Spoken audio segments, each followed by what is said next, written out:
Hello and welcome back to Off Grid Style. I'm Nikki and I am so glad to have you all here. Today we're discussing seed saving. And yeah, this is definitely an important thing to learn how to do because eventually, if SHTF happens, you're probably not going to be able to walk into the grocery store or farm store or big box store and buy packets of seeds. You're going to need to create your own seed packs. So that's kind of what this video is about, is how exactly to go about doing that, because there's different ways of doing it depending on the type of seed you're trying to save. So that's what we're going to cover today. Come on with me and we'll check it out and learn some stuff.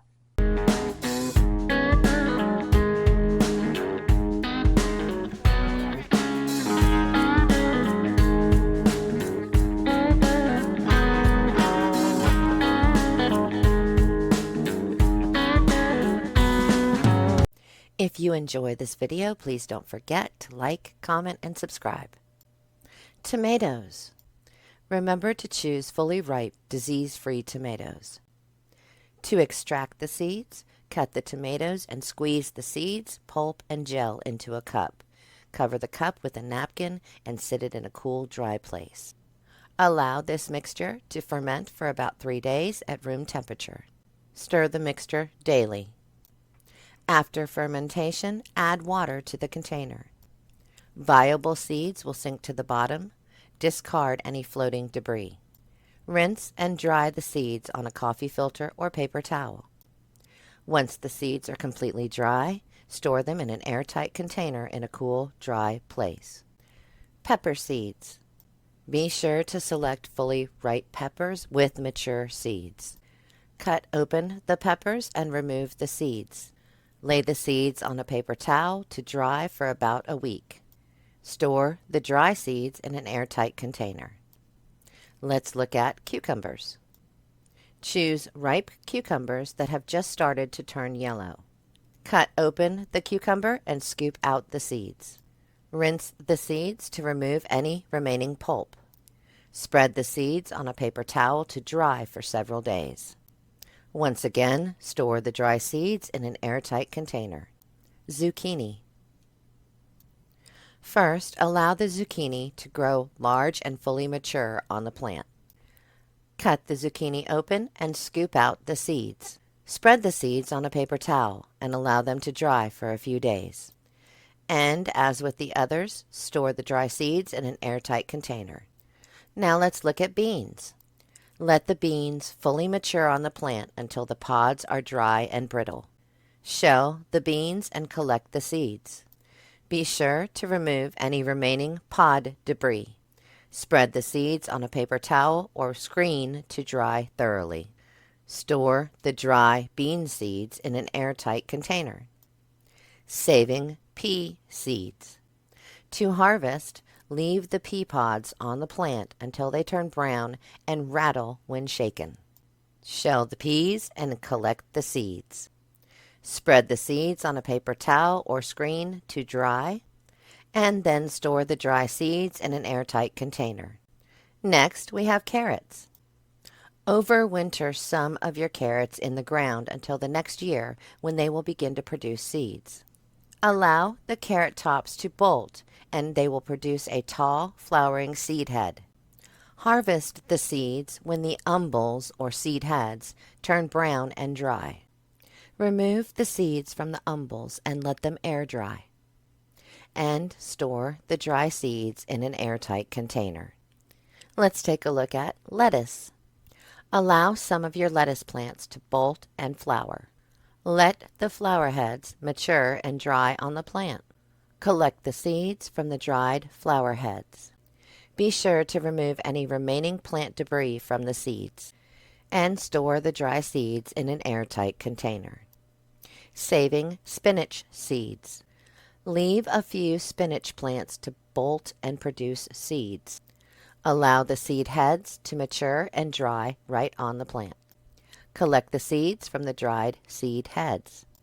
Remove any remaining plant debris from the seeds.